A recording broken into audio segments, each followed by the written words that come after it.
Guys, what's up? Jack and No Trades here. You know it is Friday afternoon, so that must be another episode of Coach Overwatch. Today we're going to be hanging out with Very Mad Guy and his Reinhardt as he defends on Route 66. To get the formalities out of the way, if you want to be featured on an episode of Coach Overwatch, let me know down in the YouTube comments below. You can shoot me a personal message on YouTube, or actually you'll find my email in the description of the video. Also in the description, you're going to find two different links. I've set up a Facebook and Instagram account for our community because I want to find a way for us to connect and kind of communicate a little bit easier. But enough of that, let's get right into the gameplay. So the first thing I want to just kind of talk about real quick is this defensive setup. I think it's very good in Overwatch to focus on main choke points, and one could argue that yes, you don't know exactly what's going on this right flank, that train part that leads up the hill, but the nice thing is with Reinhardt, you have a good vision of the whole entire battlefield. We can see the left side, the right side, and then the middle as well, so we know Genji's making an approach. I can't make out who that other character is. Hopefully we can get back there and get a better sense, so Genji comes through. But anyway, the point of this is just talk about good choke point defense is going to buy your teammates time and kind of stop the advances of the enemy. So I just wanted to point it out. Good start to defending.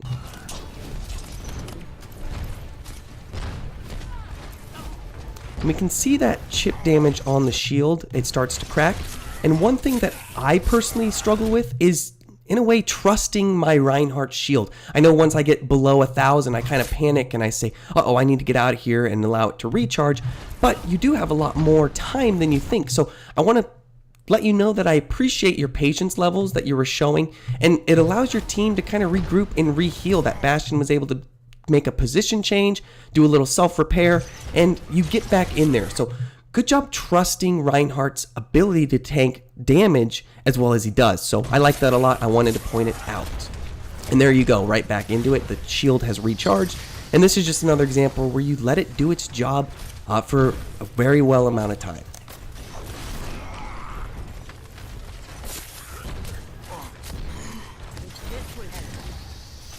Get lower, but you've held on. There we needed to recharge. Thankfully that Mei wall came in and actually did a lot of blocking of damage. Maids, they need to work on that. So let's get back into it. I just wanted to say good job. I like your level of patience.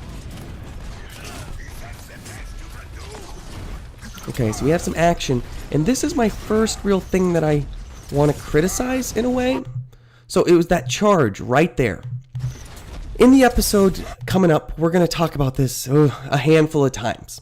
This is going to be one of few that I think I'm going to be a little bit nicer on. So I don't know if this is an escape, like we went, uh-oh, we are at a little bit of a disadvantage. We need to get back there and kind of regroup. So I'm going to assume that this charge is an intended escape to get out of danger. Unfortunately, it is blocked by Mei's wall. So with that in mind, I think using the charge as an escape right now would be good. If you were using it to try to hopefully catch up to that Genji, then that's a different conversation. But the point is, be careful with charges. We'll elaborate a little bit along down the line. Unfortunately, you get blocked by Mei's ice wall. So let's see what happens next. Okay, so we've done, uh-oh, I'm screwed. And then we do a little bit of overextending, I believe. We see the Mei, we're kind of salty at her right now because of that wall, and we go in for the kill. But unfortunately, Reinhardt's hammer has about a 5-meter reach, so we need to be conscious about when we're going to be able to hit her. You pick her off with that, or not pick her off, you hit her with the fire blast, so that's good. But then unfortunately, because we've overextended, Farah had you right where she wanted you. She was right over above, ahead of you. You didn't have much health left, so it was an easy kill, and it left your team without their necessary tank. So don't go for those greedy kills, don't overextend, just kind of know your limits. And then watch out from above, because she did pick you off, unfortunately. So let's zoom ahead back into the battle. And you use your charge wisely there. And then right here, I really like this. I wanted to kind of talk about this. This is a sick snipe. So good job. That is a Mercy, I believe. So good job hitting that Mercy out of the sky. It didn't kill her, but still pretty skillful. Okay, so that's what I wanted to be silent and kind of point out. There wasn't really a need for Reinhardt's shield right now. It's good to be safe, it's good to be cautious, but you're not really protecting anyone but yourself. And the big thing to point out is we're moving very, very slowly. If there's a way to keep up with that McCree as he goes to pick off that Mercy, be as mobile as possible. Or in a second, you're going to see Bastion kind of make a setup right here. I know we have an Ana, but she's not doing anything. She hasn't shot at you yet. This is a good time for me to say, I can't hear the game audio when I'm recording the voice, unfortunately. You guys can, so maybe she's shooting at you. I know she's not. But the point is, try to be as mobile as possible and stay into the action and move around to find out where you're needed. Let's say that Pharaoh was down there and blasting up at McCree as he goes to take off the Mercy. He just needed you a little bit, so try to be mobile as possible. Here he comes. There he got hit a little bit. And now we've started needing the shield. Unfortunately, it was a little bit too late, and Bastion was on the move because he was taking a little bit too much pressure. So think about it. Lower the shield when you don't need it. That way you can run around the battlefield and be where you need to be. And then also, it doesn't take too long to pop it up. So be mindful of that, and let's just keep seeing how this fight goes.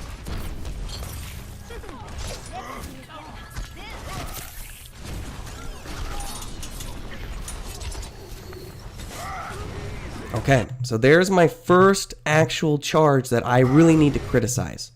So, the first one, I think it was an escape. This one, I know you wanted to get the Genji. And the problem is, we get stuffed. We run into that wall. Now, honestly, I think it's very good that, or lucky that we ran into this wall. Because there we have a Zarya. The Genji is, he could take out the McCree. Those two could take out the McCree. And then you're going to fly way back into those rocks back there and basically leave yourself open and definitely exposed to danger. So I think it's good. That was a very risky charge. And luckily we got stopped by that wall. So keep that kind of stuff in mind, very mad guy. Be a little less liberal with your charges. Use them when you can. And look, thankfully it did work out because you were able to take out that Mei before she caused too much damage. You got the revenge kill. And then you were here to protect the Bastion to clean up everyone else. So it actually worked out in your favor. So good job. Okay, so now we're on the payload. And let me see, try to guess what it is that I'm going to critique. So let's watch this engagement. I've paused it and let's just see what happens and tell me what you think. Okay, so we've been knocked off. Let's go back. So this is a very, very advanced tactic, and I guess I should say, Very Mad Guy has sent me 3 clips. He sent me Genji, McCree, and then finally the Reinhardt, which you're watching now. And all of them were very, very good plays. And the thing is, some of this stuff I may seem overcritical. I'm not trying to be, but we need to talk about more advanced ideas. So don't take this as being harsh. I think you have very strong attributes as a player. So we have to be a little bit more critical and point out things that a lot of people don't think about right away. And this is going to apply to everyone who plays, well, pretty much any video game that would be a first-person shooter. So let's talk about this. Weapon placement and your visual awareness. So when I play Reinhardt or any other hero, I think it's best to kind of leave the weapons down and out of the way. Maybe I can rewind and show an example. So right about, let's see, we'll go back into it real quick. We'll get on the payload right about here. So you're still looking the same general direction, but your hammer isn't blocking that top flank route. You can still see the cave, and then of course you can still see the Route 66 as a whole. So when we get into it, we look at our team, and then that hammer, unfortunately, is blocking our sight. Which then, as we can see in just a second, here they come. You can only see the tiny, tiny trail of Mercy's healing, and it catches us off guard. So be mindful of your visual awareness and what you're blocking with your weapons. And like I said, this is applied to every hero in Overwatch. It's just one of those little things to point out because we can save us from going through moments like that. So let's continue on. Okay, here comes Pharaoh. She's got the charge. Good job blocking all of her rockets. She gets taken out. And then, unfortunately, here we go. It's another blind charge. And as crazy as it sounds, this is the second time I have to say, I think it's very, very lucky that this was here to stop you. It's the same building, it's a different wall, but it's the same kind of placement. You're going to wind up in those rocks. That looks to be about a Zarya coming in. Let me see if we can get in there. Yep, so Zarya's come in. The Mercy was there to heal her. So had you pinned yourself against the wall, she could have dropped down. You only had 81 health to spare. One little phase blast of hers, or the orb, where she would lob that pulse cannon, could have taken you out and your team would have lost its tank. So that's the second real charge that I had to criticize and make sure you're aware of. Be mindful, don't be greedy, and try to resist the urge to do random charges. Because thankfully Ana gave you the nano boost, and you get up there and you punish the Zarya for overextending, kind of like what you did with the Mei earlier. So it worked out well, and thankfully that building, in my opinion, saved your life. So be mindful of that stuff. However, let's see what happens in just a little bit. There we go. So here's another risky, greedy charge. We see the Mei, she's lined herself up in that cave.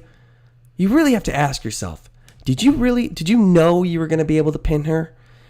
I know it sounds like I'm being harsh, but I want you to be aware of this stuff. And admittedly, some people could argue, well, I was using it to get away from her freeze area, her ultimate. But the problem is, well, watch. So we avoided the freeze, we crashed in the wall because we missed her, and she froze you with her gun. So in the end, we really didn't avoid getting frozen. We've put ourselves in a bad situation, and honestly, it's going to go downhill from here. So let's watch this little fight. Okay, so we hit her. You try to do the fire shot, and thankfully we can shield up. So, okay, great. We have the ability to backpedal. You're getting healed, so great. We do the ultimate. Good. I like this. But on paper, this is a good ultimate, but let's watch out situational-wise what happens. Okay, we do the shot, and we do the charge, and we get frozen. So let's rewind this and kind of catch up on what we missed. So the Mei's going to get the health pack because she's in trouble, and she sidesteps your ultimate 100%. So she's unaffected, she's unstunned. You throw the bolt, and then you do the charge. So let's talk about damage real quick, because I want to talk about the different opportunities you have present for you and what I think would have been a better situation. So I'm just going to rewind it so we can get into the fight and kind of talk about it as a whole. But anyway, so here's our pin. So the charge. So we think about when we did the ultimate, we got the slam down, and the Zarya was down, the Mei sidestepped. The charge as a whole, if you bump into someone, only does 50 damage. If you pin them, it does 300. And thankfully, it counts the pin on the Zarya. So you can see right there, it says pinned. We got frozen by the Mei, but here's something to think about. So your hammer swings can hit multiple people at once. It still sends them flying backwards, and it does 75 damage per hit. So if we can continuously lay the smackdown on someone, I guess is a way to put it, and do multiple amounts of damage, instead of bumping them backwards, I think the hammer is a much wiser choice to go for, especially when, well, really everyone you've stunned is in this tiny little clump. So be mindful of that. And this is just another example of where a greedy charge came to bite you in the butt because Mei froze you, and then you're at a disadvantage. This is a 4 against, well, 2 because the Mercy's there to heal you. But it gets worse. Okay, so Zarya has used her the enemy Zarya, I should specify, has used her ultimate. And check this out. Your team is here. And the reason I believe they're here is because you said it in the description alone of your email.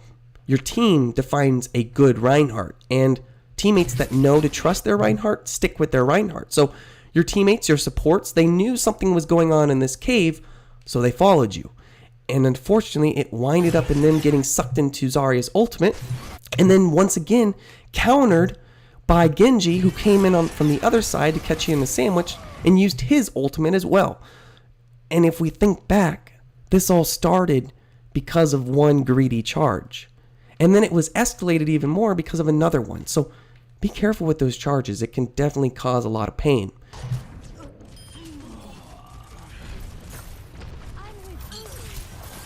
Thankfully, and I got to give a shout out to where it's due, thankfully, your Mercy came in to res you. So big shout out to all the support players out there. We couldn't do it without you. Thank you for being the backbone of our community. You definitely keep us swinging and going. So I got to let you know I appreciate it. And she comes in, she reses you. And what do? We charge. We charge again.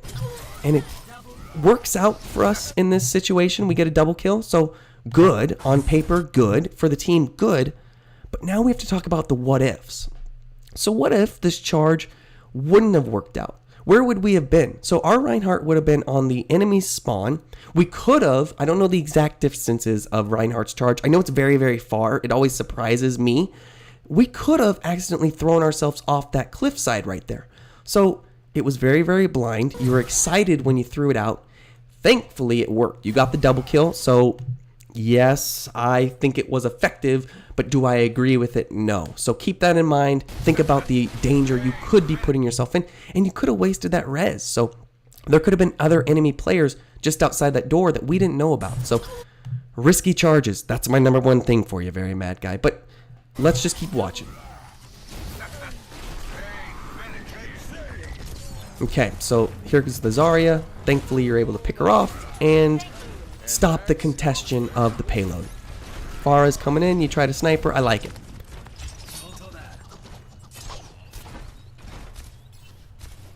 So we're on the payload. And let's be mindful of this time frame coming up. It's going to seem a little dull or boring, but this is what I really want to stress.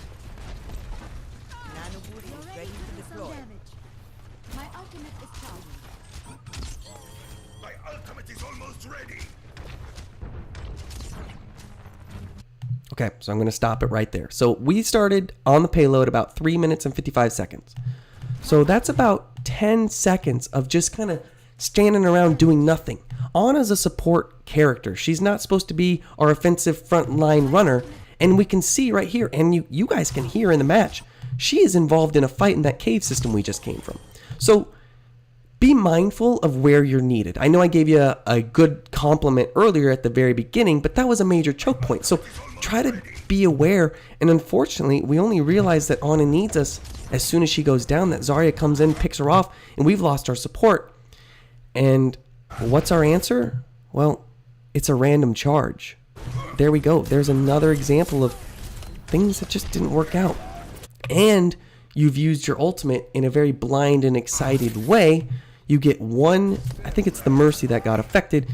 So a blind charged mixed with a blind ultimate, it didn't work out. I can see what you were going for, but I want to give you kind of an advanced level tactic. So let me go back to where we go in with the cave system. So in the fighting game community, I know it's not the same as Overwatch, but it's the same kind of concept. There's a technique called the shimmy.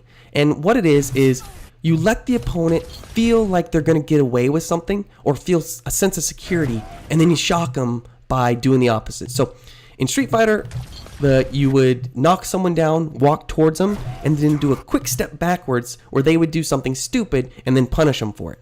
So in this situation, instead of blindly using our ultimate, what I like to do personally as Reinhardt is approach towards them and then start backpedaling so they think that they feel safe to advance. So we have the whole enemy team versus one Reinhardt. They don't know who's behind you per se. So had we walked backwards, it would have lured them up for the setup. Because you could have rounded this corner and then shimmied forward, hence the word or tactic name shimmy, shimmied forward, activated your ultimate, and they all would have been clumped right in that center. Then you could have came in, not a charge, came in with your hammer, hit all of them multiple times for 75 damage, and potentially clean their team. Or Ana could have been there to supercharge you and do some really, really serious damage. Unfortunately, it doesn't work out like that, but this was just a thing to kind of think about in the future of your Reinhardt games.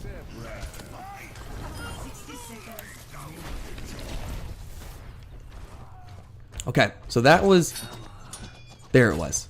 Lost track. So this is something I want to just kind of point out. It's very, very minor, but it's also very, very mature decision making on your part. So in Overwatch, it is very, very exciting to get elimination. And right here, I know what you were doing. You were going for the chase. You thought you could finish that Genji, but ultimately you decided against it. It's a very, very minor thing, but it kept your tank where everyone needed you, and it was good of you to resist that urge. I like it.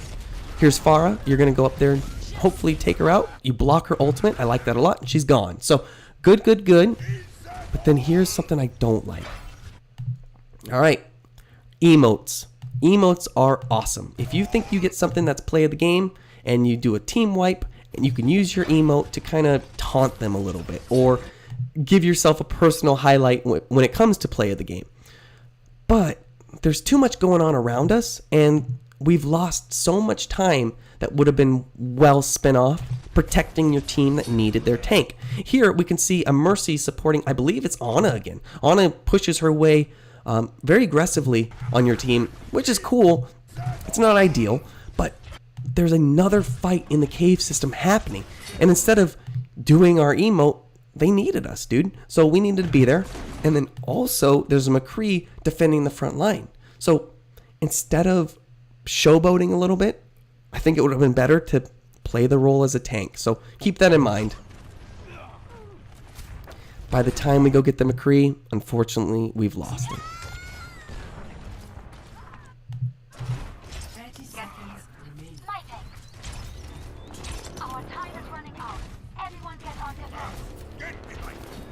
Okay, we're back on the payload. So here is a moment where I know you've learned from your mistake just a little bit ago.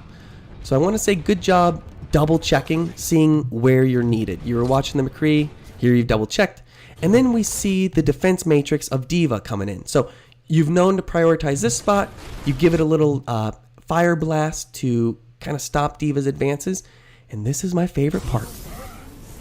That was a very, very good pin. You did a very good job leading her, predicting where she was going to be. You knew she was going to come out. So this was an effective pin, and thankfully it works out. Ana gives you the nano boost, and you're in there causing some serious damage. So good job. You take out the Mercy, you take out her suit, then you take out the D.Va. So good job.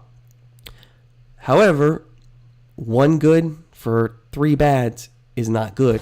And then unfortunately, here's our 4th bad. So that happened really fast. But we did a charge. And this is my least favorite of all charges that you do. Mostly because of what happens after the charge. So once again, I get to say thank you to the obstacle that stopped you. Because if we had wound up behind the team, we knew there was a Genji back there somewhere a little bit ago.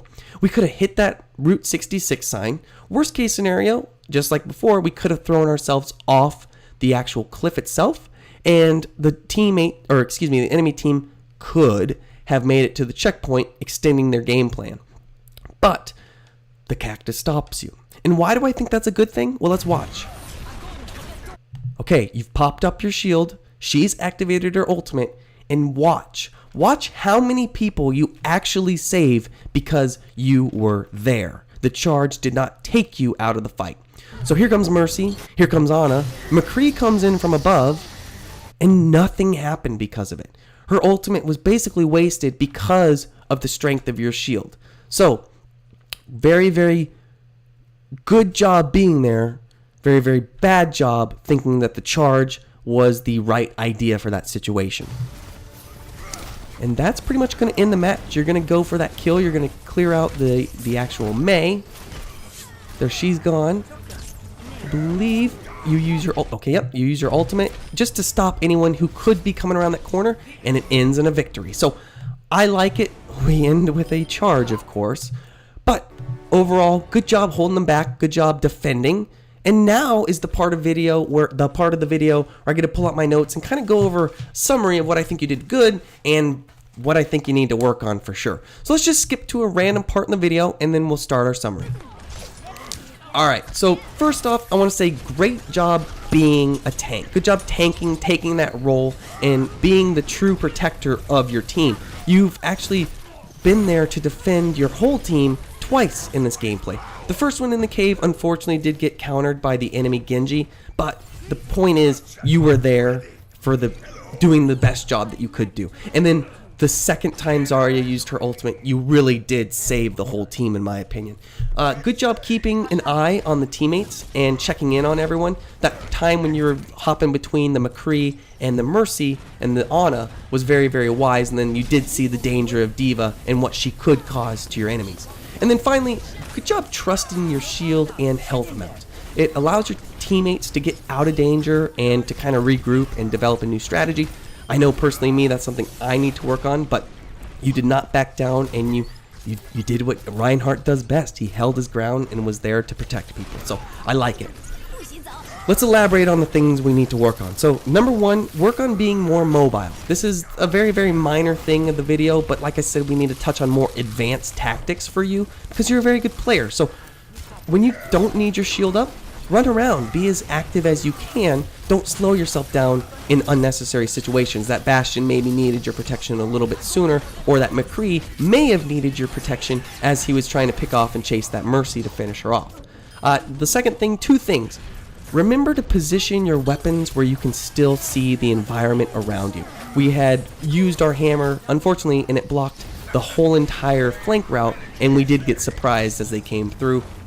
And then also, remember that emotes are dangerous. There's better ways to spend that 6 or 7 seconds instead of kind of being showboaty or look at me. And unfortunately, it does cost you. That McCree needed some help. The supports in the cave system got caught by the freeze. So be where you need to be. And then finally, you knew it was coming. You know it was going to be my number one thing for you to work on, and that is your random charges. I think they're very, very dangerous. It puts you in bad positions, and as you can see, it put you in bad positions. So it has a chance to do it, but this video shows it did do it multiple times. Thankfully, we had our objects there to stop us, but it's something you really, really need to be very, very mindful of. And thankfully, that last charge you did was stopped by the cactus, and I really think it's what kind of led your team to victory most of the time. Had you done that charge where you weren't able to take out Mei, I think it was the second or third offense, and you were there, you took out the Mei, and you stopped their enemy advance instead of being behind everyone. And then, of course, that last one where that cactus stopped you and you blocked Zarya's ultimate altogether. So please, please, please, just take this stuff into consideration. I'm not trying to harp on you or call you out for being bad. I think you're a very, very good player, and I honestly had a blast making this video. So the final thing I have to say is just thank you. I really, really appreciate it, and thank you to all of my community members and viewers of this video, because without you guys, this series wouldn't exist. I wouldn't have a community or a voice to kind of connect with, and that, to me, is what keeps me doing this. I do it just to help Overwatch, and I love it. So let's kind of regroup a little bit and talk about how, if you want to get your videos submitted or gameplays added, you can let me know down in the comments. You can send me a personal message, or you can find my email in the description. This is it, guys. This is Jack and O Trades signing off. Subscribe for more Coach Overwatch every Friday, and then Game Fields has moved to a different schedule. It is going to be the first Sunday of every month. And to kind of give you a teaser, this one's going to be an Xbox One title featuring a little boy who you wouldn't suspect to be a hero, who's also in grave danger. Keep it here, guys. Subscribe for more content. This is Jack and O Trades signing off.